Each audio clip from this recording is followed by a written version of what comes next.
Hello to all, I hope आप सब अच्छे होंगे। आइए 6 नवंबर के इंपॉर्टेंट करंट अफेयर्स को देखते हैं। वो करंट अफेयर हम देखेंगे जो जो आपके एग्जाम के लिए बहुत इंपॉर्टेंट है, जिससे एग्जाम में आपके क्वेश्चंस बनेंगे। आइए एक करके करंट अफेयर को देखते हैं। उससे पहले मैं बता दूं हम लोग करंट अफेयर देखते कैसे हैं। पहले जो भी इंपॉर्टेंट आर्टिकल्स न्यूज़पेपर में रहते हैं उनको लेते हैं, वहाँ से हम टॉपिक को समझते हैं। टॉपिक को समझने के बाद उसको याद करना है। याद करने के लिए हम लोग कुछ ऐसे माइंड मैप पे यूज़ करते हैं जिससे आपको चीज़ें याद हो सके। माइंड मैप हो चुका है। अब इसके बाद इससे रिलेटेड जितने भी इंपॉर्टेंट क्वेश्चंस हैं उसको हम देखते हैं। ऐसे करके पूरा एक ओवरऑल कंप्लीट नॉलेज हो जाती है टॉपिक की। आइए सबसे पहला टॉपिक देखते हैं।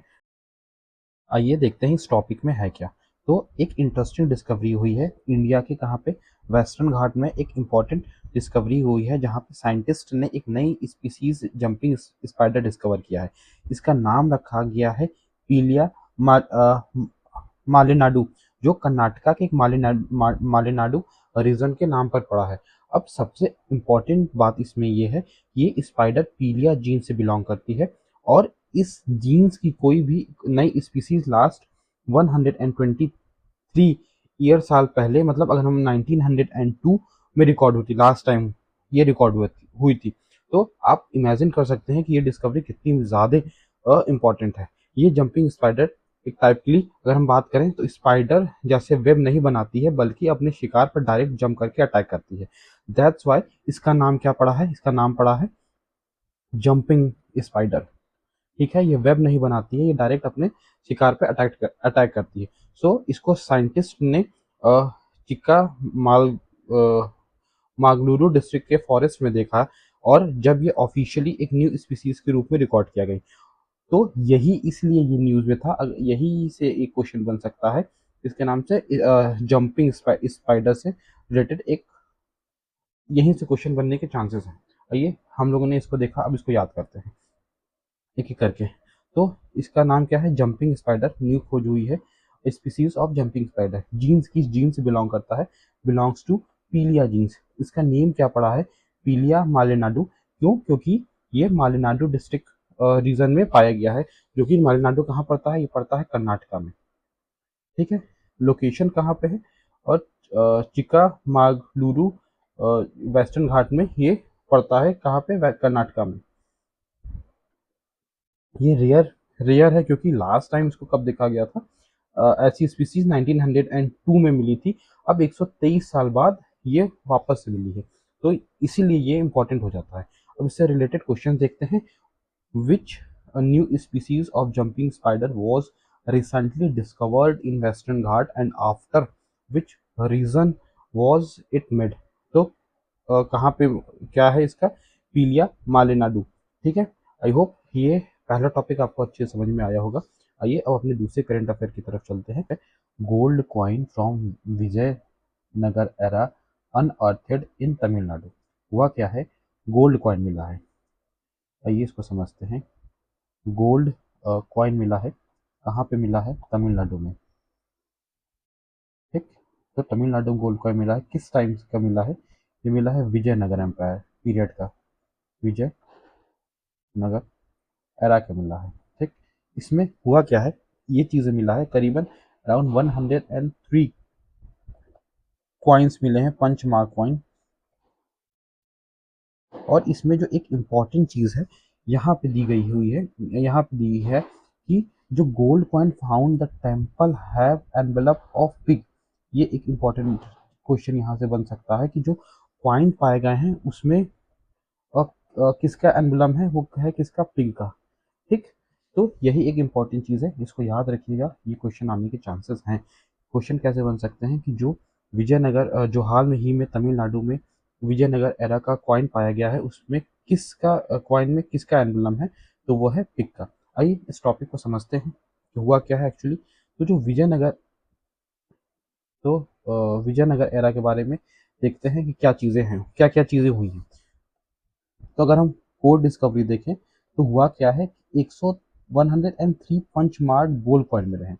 अप्रॉक्स कितने साल पुराने हैं, 600 ईयर एगो है।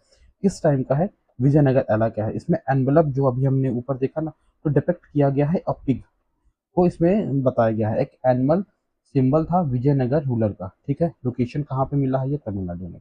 ये चीज़ें क्लियर हुई। अगर हम बात करते हैं आगे चलते हुए कॉइन की शेप देखें, तो ये भी क्वेश्चन बन सकता है, सर्कुलर और स्क्वायर शेप है। तो इन दोनों को याद रखिएगा, क्या क्या एक डिपिक्ट किया गया है पिग को, और दूसरा यहाँ सर्कुलर और स्क्वायर शेप का जो कॉइन का शेप है वो इस शेप में है। ठीक। अब एक है, एक और क्वेश्चन बन सकता है कि क्यों गोल्ड, गोल्ड क्यों है, क्योंकि जो गोल्ड कॉइन होते हैं ना, प्रेफर किया जाता था offering because unlikely copper they can not easily melted. क्या होता था, कॉपर जो होते थे वो मेल्ट हो जाते थे, पर जो गोल्ड है वो ईजिली मेल्ट नहीं होता है, इसलिए इसको यूज़ किया गया था। ठीक है, और ड्यूरेबिलिटी के लिए। तो ये सारी चीज़ें हैं, ये इम्पोर्टेंट जितनी भी चीज़ें थी वो मैंने यहाँ बता दी। आइए आप थोड़ा जानते हैं विजयनगर के, विजयनगर के बारे में अपना पढ़ ही लिया तो थोड़ा चीज़ें जान भी लेते हैं। तो विजयनगर का फाउंडेशन कब हुआ था? विजयनगर इस्टेब्लिश हुई थी 1336 सीई, इसके द्वारा किया गया था हरिहरा फर्स्ट एंड बुकाराया फर्स्ट के on on the bank of Tungabhadra river पे। ठीक है, किसने इसकी फाउंडेशन नींव रखी? 1336 सीई में हरिहरा और फर्स्ट ने, और बुका राय फर्स्ट ने on the bank of Tungabhadra river. ठीक, इसकी कैपिटल क्या थी? हम्पी। आज की डेट में ये यूनेस्को का वर्ल्ड हेरिटेज हेरिटेज साइट है। ठीक है, ये चीज़ें समझ में आ गई, फाउंडेशन पता चल गया, कैपिटल पता चल गया। अब आगे चलते हैं सिग्निफिकेंस के बारे में, इसकी इंपॉर्टेंट क्या थी, इसकी इंपॉर्टेंस क्या है। ठीक, इसका सिग्निफिकेंस क्या है? It was a more major power in south India preserving Hindu culture against expansion of Deccan सल्तनत। ठीक, तो इसकी एक सिग्निफिकेंस थी। और जो डायनेस्टी थी वो चार उसमें चली थी, चार पीढ़ियों में चली। पहली संगम हरिहरा फर्स्ट, फिर Bukkaraya first, Saluva, Tuluva, most famous इसी के रूलर थे कृष्णदेवराय। फिर अराविदु। ये चार पीढ़ियाँ इनकी चली, संगम, हरिहरा फर्स्ट, बुका राय फर्स्ट, सलुवा, तुलुवा, जिसके सबसे फेमस कौन थे? कृष्णदेवराय, और लास्ट में था अराविदु। ये चार इनकी डायनेस्टी चली थी। आइए अब आगे चलते हैं। हम जानते हैं कृष्णदेवराय जो सबसे फेमस राजा माने जाते हैं। तो ये क्या थी? ग्रेटेस्ट रूलर थे इन हिज रीजन। इनके टाइम पे गोल्डन पीरियड था 1509 से 1529, 1529 तक। किसके लिए गोल्डन पीरियड था? जो तेलुगु लिटरेचर थे उनके लिए कहा जाता है कि ये गोल्डन पीरियड था। जैसे अस्था दिगाजस, जिसमें कि 8 पोइट्स थे। आर्किटेक्चर के लिए जैसे एक बनाई गई थी एग्जाम्पल, हजारा रामा टेम्पल बनाए गए थे इनके टाइम पे। तो अगर क्वेश्चन पूछे कि कृष्ण देव राय किनके टाइम पे, सॉरी, किनके टाइम पे ये विजयनगर एरा का गोल्ड पीरियड था, तो कौन थे? कृष्ण देव राय। इनके टाइम पे आर्किटेक्चर्स कुछ बनाए गए थे, जैसे गोपुरम लार्ज गेट पे टावर बनाए गए थे, कल्याण मंडपम मैरिजेस हॉल इनके टाइम पे बनाया गया था। अब जानते हैं विजयनगर का डिक्लाइन कैसे हुआ। डिक्लाइन होने का कारण था द एम्पायर सेवरली वीकेंड होने लगे after the battle of Talikota. Talikota के बाद जो विजयनगर एम्पायर था वो धीरे धीरे घटने लगा, उनकी पावर कम होने लगी। तालीकोटा कब हुआ था? 1565 में। और दूसरा क्या था? Against the combined forces of Deccan सल्तनत। ये जो डेक्कन सल्तनत थी वो पूरी कंबाइन होके इनके ऊपर डोमिनेट करने लगी, इसलिए इनका धीरे धीरे जो विजयनगर एरा था, एम्पायर था वो खत्म हो गया। आइए, अब आई होप आपको ये चीज़ समझ में आई होंगी। आइए इससे रिलेटेड कुछ क्वेश्चंस को देख लेते हैं। हमारा पहला क्वेश्चन जो है वो है the 103 point recently unearth in Tamil Nadu primarily belongs to which historical south Indian empire. अगर यही क्वेश्चन बन जाए तो कहाँ से बने थे? हम लोगों ने देखा विजयनगर एम्पायर से। इसी तरीके से हमारा सेकंड क्वेश्चन है the gold coins found in the temple were engraved with the emblem of which animal, a symbol associated with Vijayanagara ruler. तो वो क्या था? वो था पिग। आई होप ये टॉपिक आपको अच्छे समझ में आ गया होगा, चीज़ें आपको रिवाइज हो गई होंगी, चीज़ें याद भी हो गई होंगी। आइए अपने अगले करंट अफेयर की तरफ चलते हैं। हमारा अगला करंट अफेयर है a nationwide SIR the need to check double entries in electoral list. मतलब हुआ क्या है, क्यों ये टॉपिक, क्यों ये न्यूज़ में है, आइए देखते हैं। तो हुआ ये है कि जो इलेक्शन कमीशन ऑफ इंडिया ने स्टेट और यूनियन टेरिटरी के चीफ इलेक्टोरल ऑफिसर को एक डायरेक्शन दिया है कि वो एक स्पेशल वेरिफिकेशन कैंपेन चला। अभी क्या है स्पेशल वेरिफिकेशन कैंपेन, किस लिए चला जा रहा है? इस प्रोसेस में एक डोर टू डोर वेरिफिकेशन होगी, डोर टू डोर वेरिफिकेशन होगी। अब इससे डोर टू डोर वेरिफिकेशन करने से क्या होगा, और आधार लिंकिंग आधार लिंक करके जो डी डुप्लीकेशन सॉफ्टवेयर टूल का यूज़ करके जो भी वोटर्स हैं, जो भी वोटर लिस्ट को क्लीन किया जा रहा है, मतलब। और आइए इसको अच्छे से समझते हैं कि ये एक्चुअली है क्या चीज़।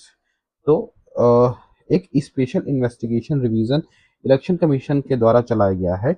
ये एक स्पेशल प्रोसेस होता है जिसमें वोटर लिस्ट, क्योंकि जो इलेक्टोरल रोल को अपडेट किया जाता है, इसमें नए वोटर्स को ऐड, इसमें जो भी नए वोटर्स हैं उनको ऐड किया जाता है, और पुराने को गलत एंट्रीज से हटाया जाता है, और हर कॉन्स्टिट्यूएंसी में एक लिस्ट को वेरीफाई किया जाता है। इसी तरीके से इसमें एक और टर्म है, डबल एंट्रीज में क्या होती है कि कभी कभी एक ही वोटर दो जगह पर आ जाते हैं। जैसे एक बार जैसे अगर हम समझे कि एक बार परमानेंट एड्रेस पर और दूसरी बार टेम्परेरी एड्रेस पर, तो ये दो जगह पे दो एक ही आदमी दो बार दिखते हैं। तो ये गलती से डुप्लीकेटेड एंट्री हो जाती है due to migration, spelling mistake या डाटा एरर्स की वजह से। इसके बाद तो यही सारे रीजंस हैं, इसलिए ये न्यूज़ में है। आइए अब इसको समझते हैं। तो कोर इशू यही है कि जो एसआईआर है, स्पेशल इंटेंसिव रिवीजन, जो कि लॉन्च किया गया है पूरे नेशन वाइड, किसके द्वारा, इलेक्शन कमीशन ऑफ इंडिया के द्वारा। मेन प्रॉब्लम हम लोगों ने, जैसा कि मैंने अभी आपको बताया, duplication entries, name appearing multiple times, कोई परमानेंट एड्रेस था वो माइग्रेट कर गया कहीं दूसरी जगह, तो यहाँ पे भी हो जाएगा वोटर आईडी और वहाँ पे भी वोटर आईडी हो जाएगा। तो ये सारी चीज़ों को कम करने के लिए है। तो इसमें लीगल और टेक सोल्यूशन क्या निकाला गया है, इसके अंदर एक लॉ है, जो रिप्रेजेंटेशन ऑफ पीपल एक्ट, जो हमारा 1950 एक्ट का है। उसको मैंडेट है that a voter can only register eight one place in one place, sorry. तो रिप्रेजेंटेशन ऑफ पीपल एक्ट 1950 के अंदर क्या बताया गया है, ये ज़रूरी है कि जो वोटर हो कैन ओनली रजिस्टर सिर्फ एक जगह हो, ना कि दो दो जगह, एक परमानेंट एड्रेस पे, एक टेम्परेरी एड्रेस पे। इसी तरह CDAC फाउंडेशन मैनेज करेंगे a single digital entry flag, और eliminate for every voters helping to duplicate efficiently। तो जितने भी डुप्लीकेट वोटर्स हैं उनको ये क्या करेंगे, एलिमिनेट करते हुए चलेंगे, जिससे कि एक फ्रेश लिस्ट बने कि सिर्फ एक ही लोगों का एक ही जगह वोटर आईडी है। तो यही है टॉपिक, इसलिए ये न्यूज़ में था। ये इससे रिलेटेड एक क्वेश्चन को देखते हैं। Which law state that voter is entitled to be registered in one place. तो क्या है, representation people act 1950। I hope ये टॉपिक आपको समझ में आया होगा, इसमें आपको कोई दिक्कत नहीं होगी, क्लियर हो गया होगा। आइए अब अपने अगले करंट अफेयर की तरफ चलते हैं। तो हाल ही में क्या हुआ है, एक ऑब्ituary हुई है इसकी, डिक चेनी की। जो डिक चेनी है वो 46 यूएस के वाइस प्रेसिडेंट थे एज द एज ऑफ 84। 84 साल की जब ये हुए तो उनकी डेथ हो गई। ये कब से कब तक सर्व किए थे, तो जो प्रेसिडेंट जॉर्ज बुश थे 2001 से 2009 के बीच में इनका टेन्योर रहा था। तो डिक चेनी की हाल ही में डेथ हो गई थी, जो कि 46 वाइस प्रेसिडेंट थे कहाँ की, यूनाइटेड स्टेट ऑफ अमेरिका के। आइए अपने अगले करंट अफेयर की तरफ चलते हैं। Arjun registers win Gukesh and Praggnanandhaa held. मतलब हाल ही में अभी क्या हुआ है कि अभी वर्ल्ड कप चल रहा है चेस का, कहाँ पे, गोवा में। तो इसमें अगर हम देखें तो गुकेश और प्रज्ञानंदा दोनों का मैच ड्रॉ हुआ है, पर अर्जुन ने मैच जीता है। ठीक, अर्जुन एरिगीसी ने ये मैच जीता है। The only Indian player amongst two trio registered to direct win in second round। किसको हराया है, बुल्गारिया को। बुल्गारिया के प्लेयर का क्या नाम है, मार्टिन पेट्रोव। इसी से क्वेश्चन बन सकता है, Arjun Erigaisi won his game against the Martin Petrov, a player representing which country. किस कंट्री से रिप्रेजेंट करते हैं, बुल्गारिया से। इस नाम को भी याद रखिएगा। तो इसलिए ये न्यूज़ में था, स्पोर्ट्स में आने के चांसेस हैं, तो उसको ध्यान में रखिएगा। आइए अपने अगले करंट अफेयर की तरफ चलते हैं। जनरेशन टैबको बैन्स, समझते हैं ये क्या है। ये जो पॉलिसी है जनरेशन टैबको बैन्स की, ये क्या है एक्चुअली, इसका मतलब है 1 जनवरी 2007, 1 जनवरी 2007 के बाद पैदा हुए बच्चे, उन्हें कभी भी किसी भी एज में टोबैको या वेपिंग प्रोडक्ट बेचा नहीं जा सकता, मतलब वो कभी भी नहीं खरीद सकते हैं। ठीक। और सबसे पहला देश जो है वो कौन बना है? मालदीव्स बना है ऐसा करने वाला, कि जिसने 2007 के बाद पूरी जनरेशन के ही लिए बैन कर दिया गया है टोबैको। ठीक। इस बैन के अंडर अगर हम बात करें, सारे टोबैको प्रोडक्ट्स और वेपिंग डिवाइसेस पे रोक लगा दिया गया है, सिर्फ शॉर्ट टर्म के लिए नहीं बल्कि एक लॉन्ग टर्म के लिए। इसका मेन गोल है कि अपनी नई जनरेशन को लाइफ टाइम एडिक्शन से बचाना, और एक ऐसा फ्यूचर बनाना जहाँ सिर्फ स्मोकिंग जो हो वो हिस्ट्री बन जाए। ठीक है। तो इसलिए ये न्यूज़ में था। इससे क्वेश्चन कैसे कैसे बन सकते हैं, आइए देखते हैं। पहले कौन सी कंट्री है? मालदीव्स ने ऐसा किया है। कब से किया है? 1 जनवरी 2007 के बाद जितने बच्चे हैं वो अब कभी भी मालदीव्स में कुछ भी ऐसी चीज़ें स्मोकिंग से रिलेटेड नहीं कर सकते, चाहे वो टोबैको हो चाहे वो वेपिंग डिवाइस हो। इसी से रिलेटेड एक क्वेश्चन भी है कि the generation tobacco ban in Maldives prohibited to sale of tobacco products to anyone born after which specific date. तो वो है जनवरी 1 2007। आई होप ये करंट अफेयर आपको समझ में आया होगा। आइए अब अपने अगले करंट अफेयर की तरफ चलते हैं। वो है तेलंगाना एआई हब, TAIH। क्या है ये, इसको समझते हैं। तो जो Telangana artificial intelligence innovation hub है, TAIH, इसको इस्टेब्लिश किया गया है तेलंगाना में। ठीक है। अगर यही क्वेश्चन पूछे TAIH का फुल फॉर्म क्या है, Telangana artificial intelligence innovation hub, ये कहाँ पे लगाया गया है? ये प्लान किया गया है तेलंगाना में किया गया है। इसका जो गोल है, उसका गोल क्या है? गोल को याद रखिएगा, to position Telangana among top 20 global AI hub. कब तक बनना है? 2035 तक। 2035 तक टॉप 20 ग्लोबल एआई हब बनना है। एक यूनिफाइड प्लेटफॉर्म है फॉर किसके लिए? AI based innovation, research and collaboration across multiple sectors. तो ये इसका मेन विजन है। आइए इससे रिलेटेड एक क्वेश्चन को सॉल्व करते हैं। जो TAIH primary goal is to reach which global ranking by 2025। तो इसका हो जाएगा टॉप 20 एआई हब बनना है 2035 तक। आई होप ये करंट अफेयर भी आपको समझ में आया होगा। आइए अब अपने अगले करंट अफेयर को देखते हैं।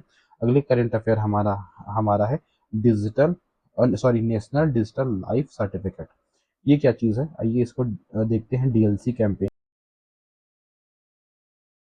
इस स्कीम का मेन ऑब्जेक्टिव है सीनियर सिटीजन्स और बीमार पेंशनरीज के लिए ईज ऑफ लिविंग को बढ़ाना, और उन्हें अपने लाइफ सर्टिफिकेट को फिजिकली सबमिट करने की ज़रूरत नहीं है, बल्कि वो अब डिजिटल तरीके से घर बैठे जो अपना सर्टिफिकेट जमा कर सकते हैं। तो इसका यही यही है डिजिटल लाइफ सर्टिफिकेट। ये जो है, ये हम लोगों ने समझा, यही है डीएलसी। इसका जो ऑब्जेक्टिव भी हम लोगों ने समझ लिया है। इसको ऑर्गेनाइज किसने किया है? Department of pension and pensioners welfare, DOPPW। ठीक। तो इसका अ, अगर हम इसमें IPPB का भी रोल देखें, तो इसमें भी पहली चीज़ तो ये IPPB है क्या? IPPB का फुल फॉर्म है, यहाँ लिख देता हूँ मैं, इंडियन पोस्ट पेमेंट बैंक। ठीक है। इनका भी एक बड़ा रोल है। उनकी हेल्प से पोस्टमैन और ग्रामीण डाक सेवक को door step digital life certificate service provide करा रहे हैं, ताकि देश के सबसे रिमोट एरिया तक ये फैसिलिटी पहुंचे। तो यही है हमारा डिजिटल लाइफ सर्टिफिकेट। आइए इससे रिलेटेड अब एक क्वेश्चन देख लेते हैं जो एग्जाम में आने के चांसेस हो सकते हैं।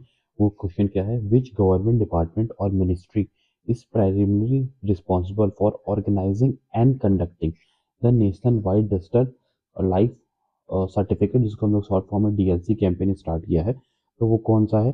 Department of pension and pensioners welfare. ठीक है। तो यहाँ तक चीज़ें कंप्लीट हो गई हैं आज की इंपॉर्टेंट करंट अफेयर।